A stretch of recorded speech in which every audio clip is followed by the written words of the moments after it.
Hey, what's up guys? Hello, Football Talk here. We're finishing up a coverage of the 2020 NFL Draft.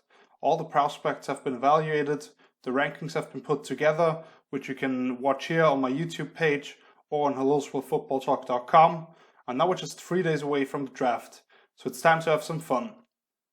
This is my one and only mock draft for 2020, and to make myself clear, this is what I think will happen, not what I would do personally. For every pick, I will give you a quick analysis on why I think it will happen and how we grade that pick in comparison to my big board. So here we go. No surprise at the top here. With the number one pick, the Cincinnati Bengals select Joe Burrow, quarterback out of LSU. To me, this pick has been kind of locked in since the start of November, when LSU defeated the arch-rival Alabama to put themselves on track for the SEC championship. All the quarterback did since then in that 3-game postseason run was throw 16 touchdowns and no interceptions en route to a national title. The Bengals need that kind of win in their program to compete in the physical AFC North. Burrow has the kind of poise, pocket presence, accuracy, and vision of the entire field to immediately upgrade over Andy Dalton at quarterback and give them someone to build their team around. And there are already some nice pieces around Burrow to help him succeed. Second, once again, I'm going to go with a rather obvious pick here. Chase Young, edge rusher at Ohio State. I think the Redskins may listen to some calls here for teams trying to trade up for a quarterback and move down a couple of spots themselves. But to me, Ron Rivera, defensive coach, part of the 85 Bears, he knows what those dominant pass rushers can do, and I think that's what Young can be for them. Over these last 3 years, they've selected defensive linemen in the first round every single year. And with Chase Young, they can build a really ferocious front four. With Young being that guy who can be a perennial all-pro type player for several years now. At number 3 is when the draft really starts to me. And I'm going to kick things off with a trade here. I have the Chargers trading up from 6 to number 3. Giving up picks number 6, obviously, 37 and 112. So the second and fourth round picks for Detroit to move down. The Chargers have been very vocal about the fact that they want Tyrod Taylor to be the starter in 2020. And I think with Tua, they can still follow that plan for a while until Tua is ready, or maybe even give him a year to sit to really heal up and be 100%. And then they could have a potential star in the making with Tua once he enters the starting lineup. I think Tua is such a natural passer, can work through his progressions almost like a computer, and has that pinpoint accuracy to all areas of the field. Obviously, giving up that kind of draft capital is a high-risk pick, but the Chargers will have a lot of young players to pay soon, and having a quarterback on a rookie deal might help out here as well. Much has been made about the Giants at number 4, maybe picking up Isaiah Simmons, a physical freak like that, but I'm going to have them go offensive line here. Tristan Wirfs, another freakish dude. As everybody always says, Dave Gettleman loves those hog mollies, as he calls them, but actually he's never selected an offensive lineman in the first round in any of his years as a GM. That changes this year. Wirfs immediately upgrades the run game, opening up holes for Saquon Barkley, and he has all the tools athletically to develop into an excellent pass protector as well. Need some technical things still to upgrade there, in terms of not opening up his hips prematurely and stuff like that. But I think he gives them positional flexibility as well, possibly moving inside if they need him there. And he could be a franchise player for the next decade. Number 5 is where the second quarterback is coming off the board, Justin Herbert out of Oregon. Miami certainly has the draft capital to move up for the quarterback of the future, but I think they stick here and get the guy they've been targeting for a while now. I think Tua and Herbert are very close on the draft board, and they're not going to give up the capital that they've already amassed, trading away pieces. You can read up on my analysis of Herbert and see where I have them on my draft board. I have them at 37 personally. So to me, there's certainly some question marks with him. Obviously, there's all the arm talent and athleticism that you want from a franchise quarterback, the prototype size. But to me, there are definitely things when it comes to reading through progressions and seeing the field that I have some concerns with Herbert. Still, definitely all the talent in the world. And here the Detroit Lions at 6 come out as a big winner. They're getting the guy they've been targeting all along with Jeffrey Okudah, cornerback out of Ohio State, but still pick up that second and fourth round pick in the process. To me, Okudah is the premier corner in this class with all the length, speed, and loose hips to already go with some pretty advanced technique, figuring he's only a 1-year starter. The Lions traded away Darius Slay to get this cheaper, younger option as the cornerback 1. To me, Okudah fits perfectly in that man-heavy scheme under Matt Patricia, and she should be able to be trusted from week 1 on. At 7, another team that needs to replace the starter from last year in the Carolina Panthers. They lost Luke Kuechly this offseason to retirement, but they are picking up an athletic freak in Isaiah Simmons. Might not be a prototypical Mike linebacker necessarily, but with his range and explosiveness, Simmons presents a very intriguing option here. Matt Rhule is coming over from Baylor and bringing his defensive coordinator with him, so they're definitely making a full-time transition to a 3-4, where I think if you use some big bodies up front, you can keep Simmons clean and allow him to roam. He has the ability to scrape and shut down anything going to the edges to really make that system go. Plus, he gives you the versatility to do a lot of different things on third down, whether it's putting him as a big nickel in the slot or rushing him off the edge, all the different things you can do with him. 8 overall is the pick I was really going back and forth with. I know the Cardinals could definitely use an upgraded right tackle, but I have them going Derrick Brown, defensive lineman out of Auburn. I know 3 of the top 4 offensive tackles are still available at this point, but there's not a lot of dominant defensive prospects in this range here. The Cardinals have already picked up Jordan Phillips this offseason, coming off a career year, but he's not nearly the kind of all-around player Brown is. The Auburn defensive tackle to me would be a great fit as that nose tackle in Vance Joseph's 3-4 defense, being able to hold his ground in the run game, swallowing up double teams and pushing the pocket up the middle. Then at 9 we have a next trade. I have the Atlanta Falcons trading up all the way from number 16 to pick up Javon Kinlaw, another interior defensive lineman from South Carolina. They're trading away picks 16 and 47, their second round pick, in order to move up here. These last few weeks, the Falcons have emerged as a prime candidate to move up and select one of those top defensive prospects, while Jacksonville seemingly really wants to collect more draft capital, kind of in that rebuilding or retooling phase at least. Kinlaw is exactly what that front office in Atlanta always describes as those urgent athletes. Has freakish explosiveness, rocked up body, ton of natural power.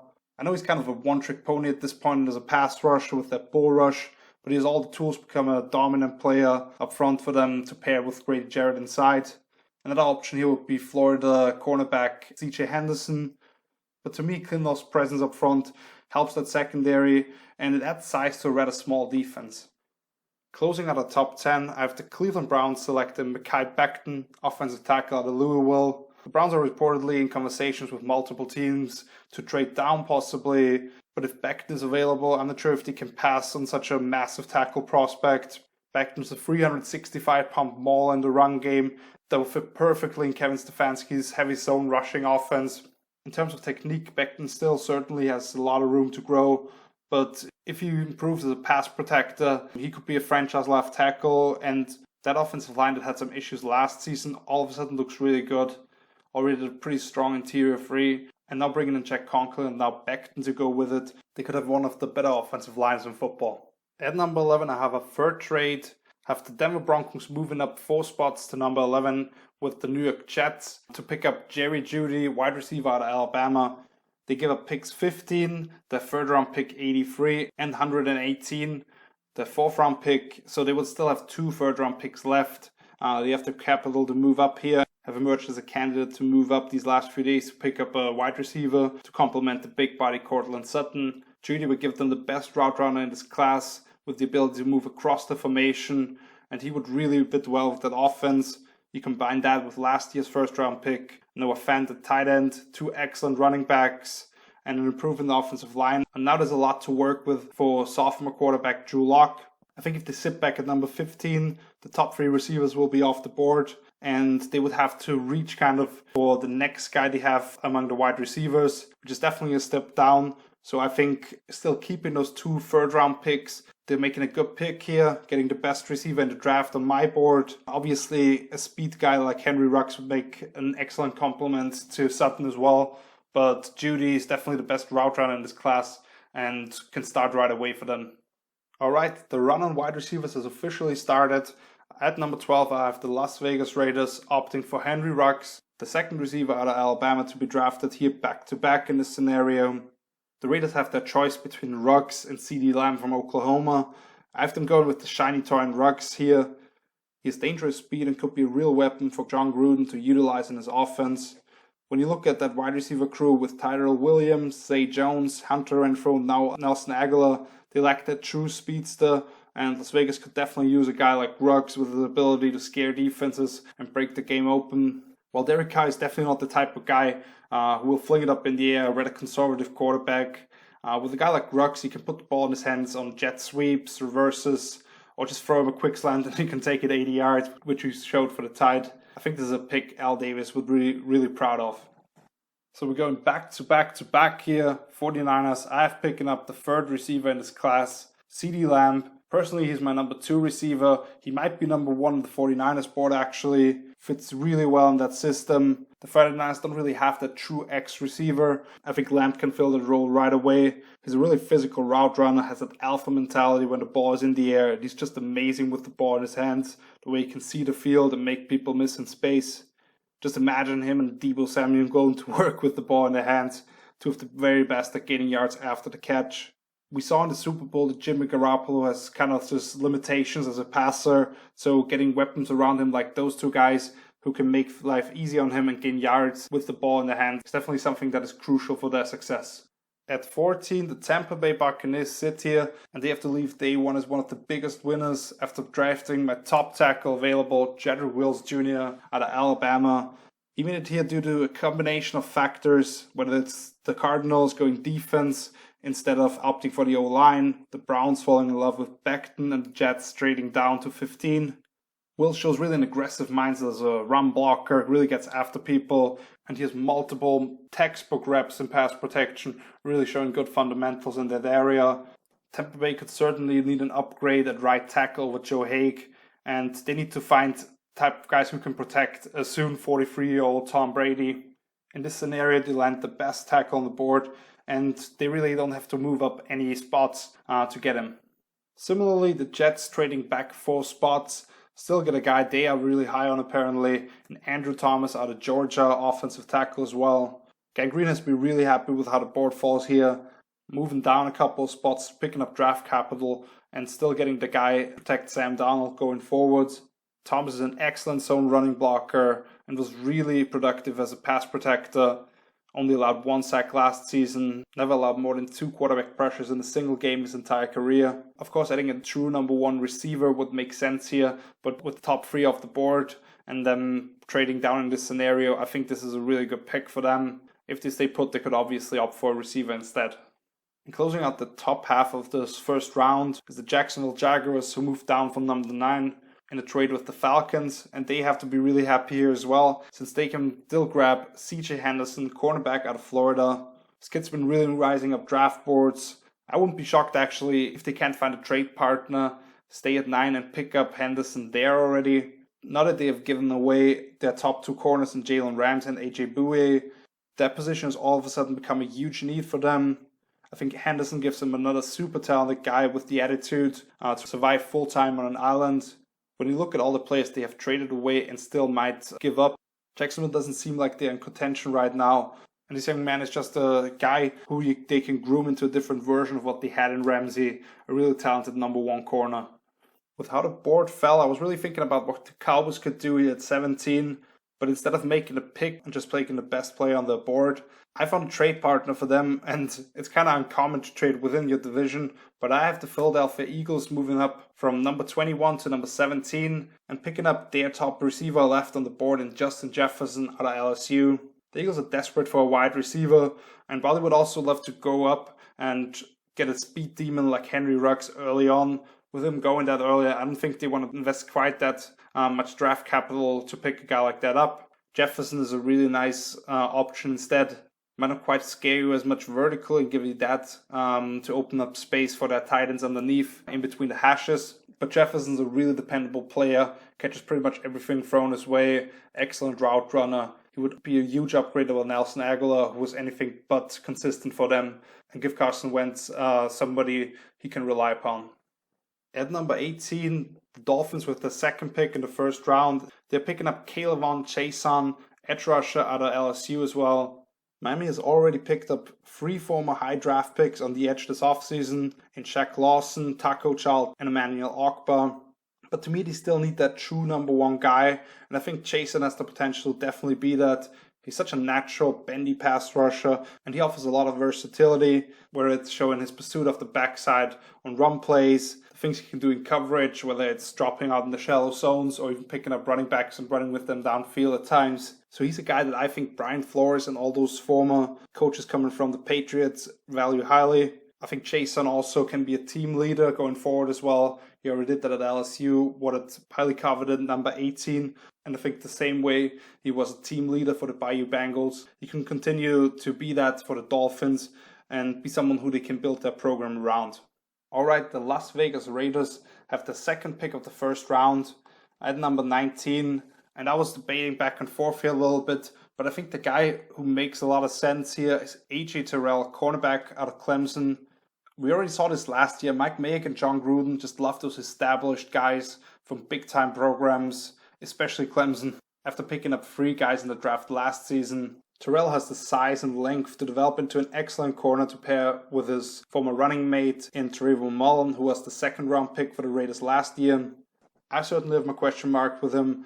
When you look at the issues he has, changing direction, slips quite a bit on tape with the lanky build, and just how much he struggles when the ball is in the air and he has his back to it. He might be in good position initially, but still the ball is completed because he can't find it in the air or doesn't play through the hands of the receiver as well as he could. Still, he just seems like that guy the NFL seems to fall in love with. And the Raiders, I think, are a team that is primed once again to reach a little for a player they are a little higher on than maybe me. At 20, the Jaguars with the second pick, and there's a couple different routes they could go here. I don't think there's an offensive lineman here that is worth the pick.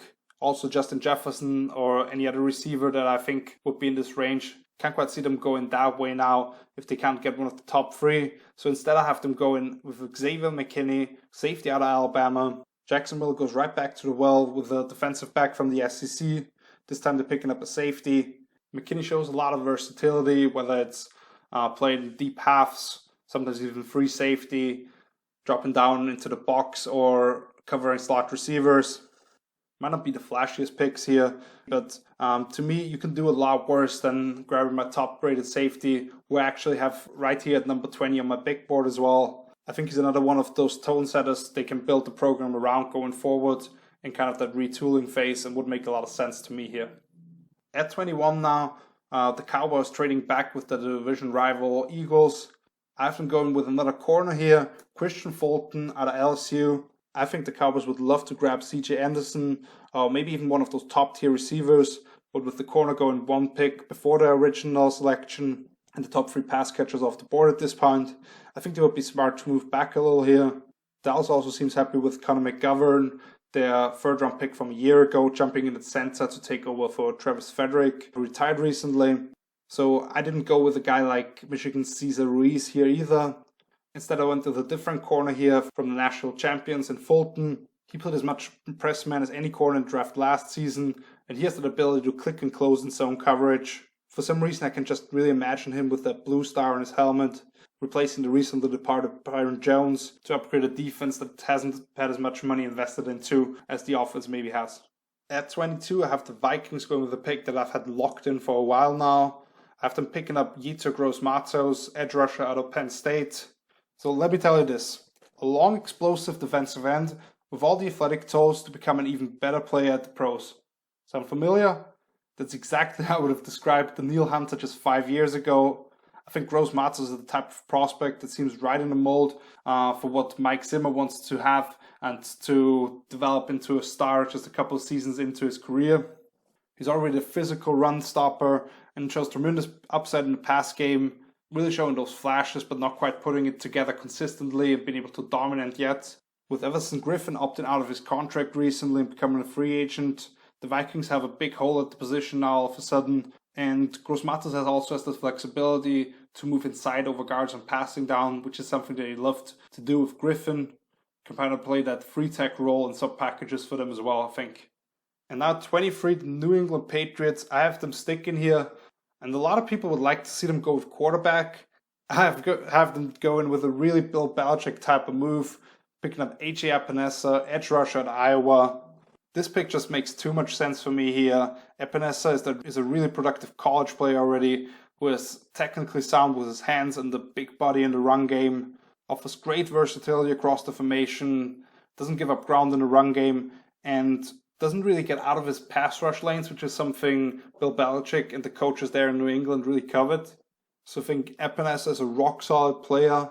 I know the quarterback is the big topic here, and I thought about what they could do in terms of trading down possibly and still getting a guy that they would like. But the top guy on my board right now, and for most people here, would be Jordan Love. And to me, his immature decision-making, that kind of backyard side of play, doesn't really mix well with Belichick and what they want to do there yet. Would definitely be fun to see him work with Josh McDaniels, but I don't quite see it. I think they might pick somebody up in the middle rounds and develop him a little bit as well and see what they have in Jarrett Stidham this year, or possibly pick up one of those free agents that is still out on the market. At 24, the New Orleans Saints. And when you look at the Saints roster, there just aren't really a lot of holes to fill. Before free agency began, I thought they might pick up a number 2 receiver to complement Michael Thomas, but then they signed Emmanuel Sanders recently. So then I've shifted my focus back to the defense, with Janoris Jenkins and Malcolm Jenkins coming in to bolster that secondary. Decided to go a different route, and I have them picking Patrick Queen, inside linebacker out of LSU. Queen really only has 1 year of starting experience, and still definitely needs some work when it comes to his tackling form, really bring his arms with him, and not overrunning plays as much as he did. But he shows excellent range and coverage, and while he weighs just under 230 pounds, he's not afraid to run into pulling linemen and mix it up in the run game. So they go to the college nearby and pick up Patrick Queen from LSU here. And with the second pick in the first round, the Minnesota Vikings select Jalen Johnson, cornerback out of Utah. Nobody loves drafting quarterbacks more than Mike Zimmer has done in the first round these last few years. And this year he actually has a reason to. Lost his 2 starters in Xavier Rhodes and Trey Waynes this offseason, or kind of let them go basically. Didn't show much of an effort to keep either one of them. So they actually need cornerback right now. I thought about offensive tackle here to help that area out, or wide receiver as well with the trade of Stephon Diggs. But I ultimately stuck with defense. I think Johnson has been one of the best players in college football when targeted these last 3 years, allowing a passer rating in the mid-50s in each of them. And he's a really physical corner, can reroute receivers as well as anybody in this class, and doesn't shy away from tackling. So he seems like a perfect fit for the Vikes. And with the final pick in the first round, Dolphins, I have them selecting Josh Jones, offensive tackle out of Houston. Already thought about him at 18, but Jason to me was just too sweet to pass up here. They'll get lucky a little bit here, and Jones drops to them.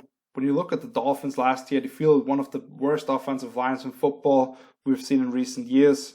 Before the 2019 season even started, they let right tackle Juwan James leave in free agency. Then a couple of weeks into the season, they traded away Laramie Tunsil last year as well. So if they want to keep anybody upright, they put their quarterback, especially if they're drafting someone in the first round, they have to invest into his offensive line. To me, Jones has clearly established himself as that 5th tackle. Might not quite have the freakish athleticism or size some other guys do, but creates plenty of movement in the run game, shows good fundamentals in pass pro. There are definitely things he can still clean up, but good knee bend, and he uses his hands very well independently of his lower body. So he gives them an immediate upgrade at the tackle position, and that is just one of the pieces they have to add on that O-line to be successful going forward.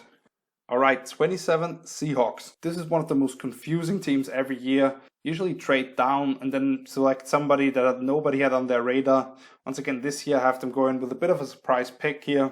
Although these last few weeks, news have been coming out that he might be shooting up boards and could go in the first round. I have them continuing this little run of offensive tackles here with Isaiah Wilson out of Georgia. I have Wilson nowhere near to a first round grade, but he's just created a lot of buzz, and I have to acknowledge at this point that he could be selected. And the Seahawks just have blown up more mock drafts than anybody in recent years. I think Wilson lacks some agility to survive full-time on the edge possibly, if you put him in a true drop-back system. But with what the Seahawks like to do in terms of this run-heavy approach and play-action off it, he could be a really good fit. So grabbing that behemoth right tackle from the Bulldogs, I could really see it happening. But at this point, I could also see them surprise us with a guy like Jeremy Chin of us all in Illinois, the safety, or the top edge rusher left on the board. They're always a wild card in that first round. At 28, the Baltimore Ravens go back to the defense and they pick Kenneth Murray, linebacker out of Oklahoma. Over these last 2 years, the Ravens have lost C.J. Mosley and Patrick Onwuasor to the Jets in free agency.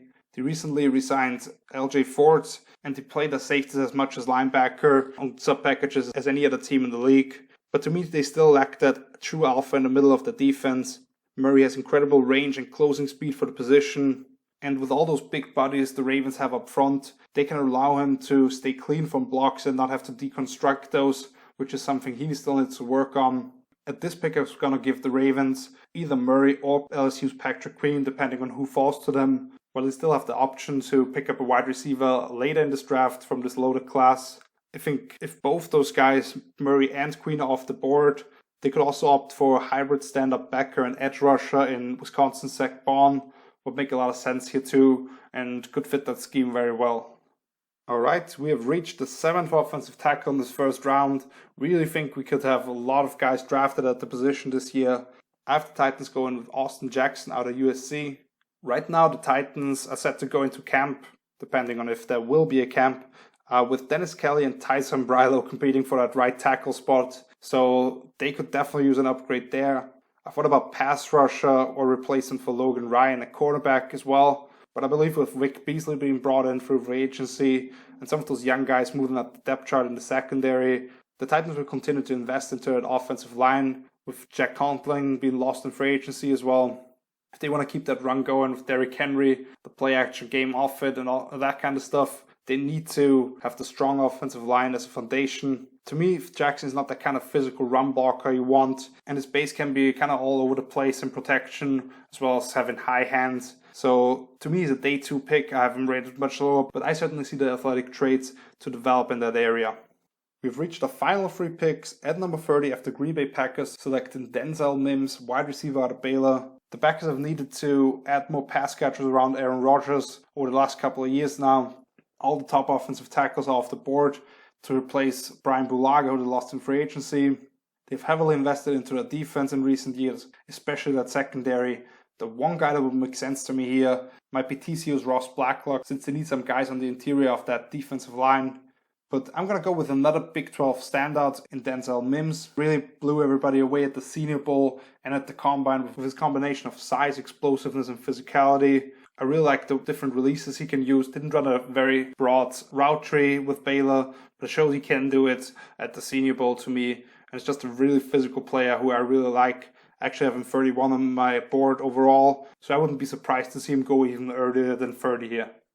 At 31, the final trade of my mock draft here, after Indianapolis Colts moving up from number 44 to giving up that 44th pick, number 122 in the 4th round, and a 2021 second rounder to select their quarterback of the future in Jordan Love. There were multiple reports that the Colts were high on the quarterback out of Utah State and might even pick him up with that 13th overall selection, but then they traded away the pick for DeForest Buckner from the 49ers. Now they see a chance to pick up Love anyway by trading up a couple of spots and giving up some draft capital, but certainly not what they would have had to if they had picked him at 13. While Philip Rivers is definitely the short-term solution for now, this only gives the young signal caller some time to rein in his reckless style of play. I think Love is as talented as any other quarterback in this class. Incredible flexibility in his arm, can make off-platform throws as well as anybody pretty much. But he's just coming off a year in which he led the FBS in interceptions with 17 of those, and still has a long way to go in terms of developing.